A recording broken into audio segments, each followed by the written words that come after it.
दिन भी हमारे मार्केट में लाल निशान कंटिन्यू होते हुए देखने को मिला है। पहले शुरुआत ठीक रही, फिर उसके बाद एक गिरावट देखने को मिली, फिर उसके बाद कमबैक भी हुआ एंड उसके बाद हमेशा की तरह आपको पता है 12 बजे के आसपास मार्केट का कभी कभी बहुत बार काटा बदल जाता है। सो वही चीज़ आज के दिन भी हम लोग को होते हुए देखने को मिली एंड बाद में आप देख सकते हो कि इतना ऑलरेडी मार्केट गिरा हुआ है, स्टिल बियर वालों का दबदबा इजीली देखने को मिल रहा है कि आज के दिन भी मार्केट को उन्होंने लाल निशान में ही क्लोजिंग करवा दी। फिर भी इसमें अगर कोई पॉजिटिव पॉइंट निकालना ही है तो हम यही निकाल सकते हैं कि सबसे लोएस्ट लेवल 23,000 तक ही मार्केट चला गया था। ठीक है, 22,000 तक देखने को नहीं मिला।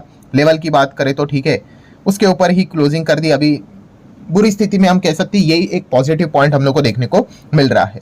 सो यहाँ पे प्रॉब्लम क्या हुआ है? प्रॉब्लम मतलब अगर आप चेक करोगे कि दुनिया भर के बाजार अगर आप चेक करोगे तो उनमें इतनी कोई गिरावट नहीं। इनफैक्ट दुनिया भर के बहुत सारे बाजार में अच्छी तेजी देखने को मिल रही है। ठीक है, कुछ तो बाजार एकदम ऑल टाइम हाई पे चल रहे हैं या फिर कुछ तो बाजार चलो फ्लैट तो चल रहे हैं, एटलीस्ट मतलब गिर तो नहीं रहे हैं। हमारा बाजार जिस प्रकार से यहाँ पे गिर रहा है, ठीक है, वैसा तो स्थिति देखने को यहाँ पे नहीं मिल रहा है। तो ऐसा क्या हो रहा है कि सिर्फ हमारे बाजार में गिरावट देखने को मिले? मतलब आप देख सकते हैं डाउ जोन्स की बात करें कल के दिन तो यहाँ पे वापस 1% की तेजी देखने को मिली। नैस्डैक में भी आप देख सकते हो हरा निशान देखने को मिल गया। S&P 500 की बात करें जो कि इनका बहुत पुराना इंडेक्स है, वो भी आप देख सकते हैं तो एकदम ऑल टाइम हाई पे चल रहा है। अमेरिका की बात करें तो ये देखो पूरे ऑल टाइम हाई पे चलते हुए देखने को यहाँ पे मिल रहा है। इतना ही नहीं, यूरोप के बाजार की भी अगर हम लोग यहाँ पे बात करें तो यूरोपियन मार्केट में भी अगर आप देखोगे पिछले मतलब महीने भर का 6 महीने का डेटा चेक करोगे तो ये देखो डैक्स में भी अच्छा परफॉर्मेंस हम लोग को देखने को मिल रहा है। सिमिलर वे अगर फुटसी की भी बात करें पिछले 6 महीने के हिसाब से, ठीक है, बहुत ज़्यादा तेजी नहीं बट एटलीस्ट मार्केट ने खुद को संभाल के रखा है। देन फ्रांस के बाजार की बात करें पिछले 6 महीने का परफॉर्मेंस आप यहाँ पे भी देख सकते हो। मतलब सभी बाजार की अगर हम लोग बात करें, ठीक है, including Asian market also, Asian market में भी अच्छा परफॉर्मेंस है। जापानीज मार्केट की भी बात करें पिछले 6 महीने का डेटा, तो सभी दुनिया भर के बाजार हम कह सकते हैं ठीक ही परफॉर्मेंस यहाँ पे दे रहे हैं। एंड ट्रम्प आने के बाद भी आप देख सकते हो कि एक अच्छी रिकवरी भी दुनिया भर के बाजार में थोड़ा बहुत देखने को मिली है। बट हमारे इंडियन मार्केट की अगर हम लोग बात करें, ठीक है, तो आप इजीली यहाँ पे देख सकते हो कि पिछले 5 दिन का परफॉर्मेंस लाल निशान, महीने भर का परफॉर्मेंस लाल निशान, 6 महीने की भी बात करें तो लगातार कुटाई पिटाई होते हुए देखने को यहाँ पे मिल रही है। ठीक है, मतलब आप चेक कर सकते हो कि लगभग हम 26,000 के ऊपर यहाँ पे चल रहे थे। ठीक है, कब चल रहे थे वो भी देख लेना, लगभग सितंबर अक्टूबर पकड़ सकते हो। एंड अभी आप देख सकते हो उसके बाद अक्टूबर के बाद नवंबर दिसंबर जैन, ऑलमोस्ट जैन ही हम लोग को देखने को यहाँ पे मिल रहा है। ठीक है, वो भी कंप्लीट हो जाएगा, मतलब 3-4 महीना पकड़ लो, उसमें ही हम कह सकते हैं कि मार्केट इतना जोरदार नीचे आते हुए देखने को यहाँ पे मिल चुका है। सो डेफिनेटली सिर्फ हमारा ही मार्केट ज़्यादा एग्रेसिवली नेगेटिव रिएक्शन दिखाते हुए देखने को मिल रहा है। सो ऐसा क्यों, इसके पीछे का रीजन क्या है? तो ये सारी चीजें पता डेफिनेटली यहाँ पे होनी चाहिए। देखो मैंने आप लोगों को बेसिक सिखा के रखा हुआ है कि शॉर्ट टर्म में तो ये चीजें चलती रहती है, लॉन्ग टर्म में तो जीत बुल की ही होंगी। बट यस, शॉर्ट टर्म हमेशा जो कंट्रोल रहता है मैक्सिमम टाइम किसके कंट्रोल में रहता है? मतलब पावर जो रहती है वो बेयर वालों के ही पास हम लोग को ज्यादा देखने को मिल जाती है। सो उस हिसाब से अगर हम लोग यहाँ पे बात करें तो आप सभी लोगों को पता है फिलहाल बाजार में जो दबाव देखने को मिल रहा है हमारे मार्केट में वो दोनों तरफ से देखने को मिल रहा है। एक्सटर्नली भी है, मतलब आउटसाइड इंडिया से भी है, एंड इंटरनली भी है। ठीक है, इंटरनली मतलब इनसाइड इंडिया। बट अभी की अगर हम लोग बात करें दोस्तों तो इंटरनली जो हम लोगों को जो चीजें देखने को मिल रही है उसको लेकर काफी ज्यादा परेशानी होते हुए देखने को मिल रही है बाजार को। मतलब जैसे कि खास करके अगर मैं बात करूं तो हमारी इकोनॉमिक ग्रोथ, ठीक है, देखिए दुनिया भर में इतने सारे मार्केट है बट इंडियन मार्केट की ओर क्यों देखा जाता है? अगर मैं विदेशी इन्वेस्टर की बात करें तो बस एक ही रीजन है, जीडीपी। ठीक है, हमारी जो इकोनॉमी है अभी तक $5 ट्रिलियन की भी इकोनॉमी नहीं हुई है एंड डेवलपिंग कंट्री है। ठीक है, सो डेफिनेटली एक्सपेक्ट किया जाता है कि हमारा जीडीपी काफी अच्छा हेल्दी होना चाहिए, 6.5%, 7%, 7.5% यहाँ पे होना चाहिए। बट आप देख सकते हो हमारा जीडीपी 6.1 था, फिर 7.8 हुआ, फिर 7.6, 8.4, 7.8, मतलब मजा ही आ गया था। यहाँ पे कितने बड़े आर्टिकल्स बने थे और आपको याद भी है कि मार्केट क्यों 26,000 तक चला गया था। ठीक है, इसके पीछे का रीजन तो यही सारी चीजें तो है कि जीडीपी अगर ऐसा चलेगा एंड ऐसा ही अगर चलता तो मार्केट तो 30 को टच कर लेता।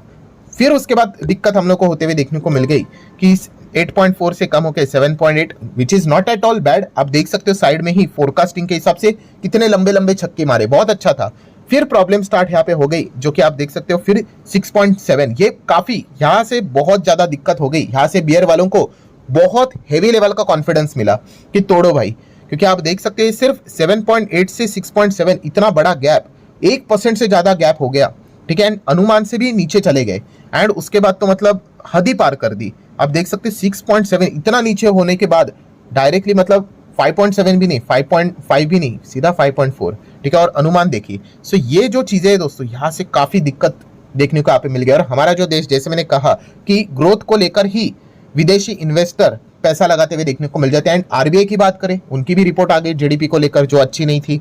देन एसबीआई ने रिपोर्ट निकाली थी, आपको पता है इसके ऊपर मैंने सारे डिटेल में वीडियोस बना के रखे हुए हैं, ठीक है। मैं अपडेट्स कवर करवाते रहता हूँ, ठीक है।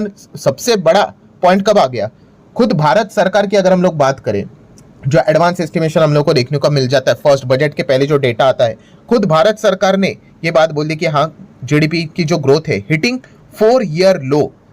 फाइनेंशियल ईयर 25 की अगर बात करें तो 6.5% के भी नीचे रहेगी, ठीक है। एसबीआई की रिपोर्ट में आई 6.3 था, ठीक है। तो ये इस प्रकार का जो चीज देखने को मिला, मैंने आपको क्या बताया कि फॉरेन इंस्टीट्यूशनल इन्वेस्टर, इनके लिए ये अच्छा पॉइंट हम लोग को देखने को यहाँ पे नहीं मिलता है, क्योंकि वो जो भी पैसा हमारे देश में लगा रहे हैं वो जीडीपी को देखकर ही लगाते हैं कि हमारे इधर अच्छी ग्रोथ रहेगी करके, ठीक है। बाकी के इकोनॉमीज की अगर हम लोग बात करें, जैसे कि अमेरिका है, चाइना है, ठीक है, वो तो बहुत बड़ी इकोनॉमी है, आप देख सकते हो वहाँ पे 2-3% की ही ग्रोथ देखने को मिल जाती है, ठीक है। बाकी के उसी के साथ साथ हमारे ऊपर जो और है, जापान की बात कर ले, जर्मनी की बात कर रहे हैं, वहां पे भी स्ट्रगल देखने को मिल रहा है। बट इंडिया अच्छा करेगा इसीलिए तो उन्होंने पैसा लगाया, बट अभी अनुमान के हिसाब से वो रिकॉर्ड देखने को नहीं मिल रहा है, इसलिए लगातार एफआईएस हमें क्या करते हुए देखने को मिल रहे हैं, पैसा भी निकालते हुए देखने को यहाँ पे मिल रहे हैं। एंड इसलिए आप देख सकते हैं 26,000 से हम इतना नीचे आते हुए देखने को मिले। ऊपर से जो समीकरण में आपको बताया था डॉलर टू आईएनआर का, ठीक है, लगातार हमारा इंडियन रुपी कमजोर हो रहा है। मैंने कैलकुलेट करके आपको बताया था कि कैसे अगर वो $100 हमारे इंडियन रुपी को कन्वर्ट करके भारत में लगाते हैं, अगर 80 रुपए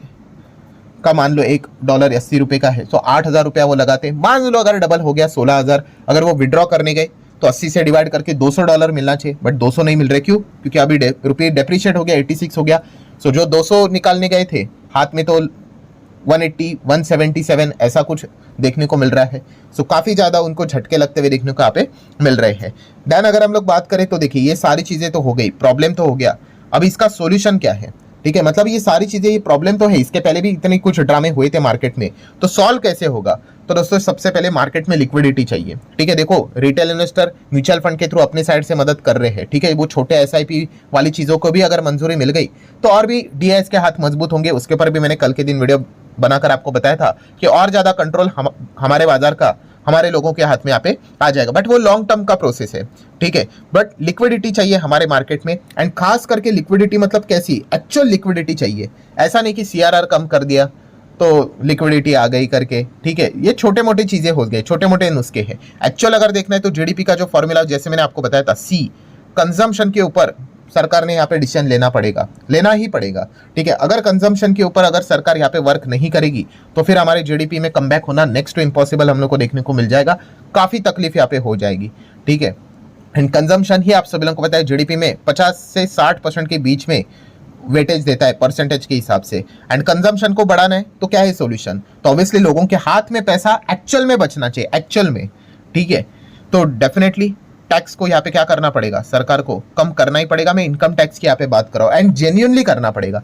ऐसा नहीं कि यहाँ पे इनकम टैक्स कम किया बट दूसरे साइड पे कोई तो कुछ अलग प्रोविजन डाल के रखा है, ठीक है। इस प्रकार की चीजें नहीं होनी चाहिए, या फिर जीएसटी बहुत बढ़ा दिया करके, ऐसा नहीं। जेन्युइनली इनकम टैक्स में बहुत अच्छा खासा बदलाव, कटौती यहाँ पे करनी पड़ेगी, तब जाके मिडिल क्लास के हाथ में जब पैसा आएगा एंड वो जब खर्चा करेंगे तब फिर जाके वो जीडीपी का जो सी है कंजम्पशन वो बढ़ेगा। एंड अगर वो बढ़ गया तो फिर हम कह सकते हैं कि जीडीपी वापस धीमे धीमे करके ट्रैक पे आ जाएगी, माइट भी 7 को क्रॉस कर लेगी, एंड फिर हम कह सकते हैं कि थोड़ा बहुत दिक्कत सॉल्व हो सकता है। बट ये होगा कब और कौन कर सकता है? सरकार ही तो कर सकता है। टैक्स कम करने की पावर किसके पास है?